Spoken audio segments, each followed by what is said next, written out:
బాబు కాసేపు ఈ పుస్తకం మోస్తే మీకు బరువు అవుతుందా లేదా అని మీ బ్రహ్మానందాచారి మీ అందరిని అడుగుతున్నాడు.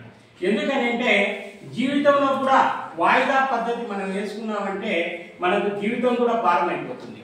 ఎందుకు ఆ మాట అంటున్నామంటే మనం లక్షలు కోట్లు పెట్టినా కొనలేని టైం. ఈ టైం యొక్క విలువ తెలుసుకొని ప్రతి ఒక్కరు కూడా నడుచుకోవాలని చెప్పి మీ బ్రహ్మానందాచారిని కోరుతున్నాడు. ఎందుకంటే ఒక్క సంవత్సరం మనం ఇరికిలో పడినామనంటే మనకంటే లక్షలాది మంది ముందు పడతారు. కాబట్టి మీరు ఇప్పటికైనా మీ నిర్లక్ష్యాన్ని బద్ధకాన్ని వదిలిపెట్టి చదువు మీద దృష్టి పెట్టి మీ తల్లిదండ్రులకు పాఠశాలకు పేరు తీసుకురావాలని మీ బ్రహ్మానందాచారి మీ అందరికీ విజ్ఞప్తి చేస్తున్నాడు. అలాగే మెట్ట అడుగుతాడంట దేవతా విగ్రహాన్ని, నిన్ను తొక్కుతున్నారు, నన్ను తొక్కుతున్నారు, నీకు మొక్కుతున్నారని.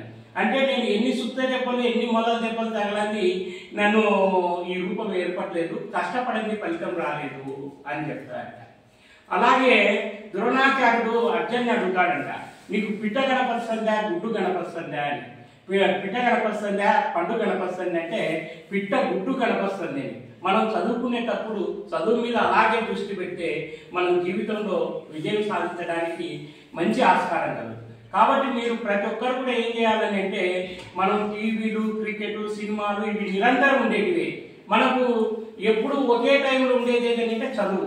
ఈ సంవత్సరం మనం కలిసిన స్నేహితుడు మనం ఎన్నికలు పడినామంటే మనకంటే ముందు పోతాడు. కాబట్టి మీరందరూ కష్టపడి బాగా చదివి మీ తల్లిదండ్రులకు ఉపాధ్యాయులకు గ్రామానికి మంచి పేరు తీసుకురావాలని చెప్పి మీ బ్రహ్మానందాచారి అందరికీ విజ్ఞప్తి చేస్తున్నాడు. అలాగే మనకి అవకాశం కల్పించిన పూసపాటి బాలాజీ గారు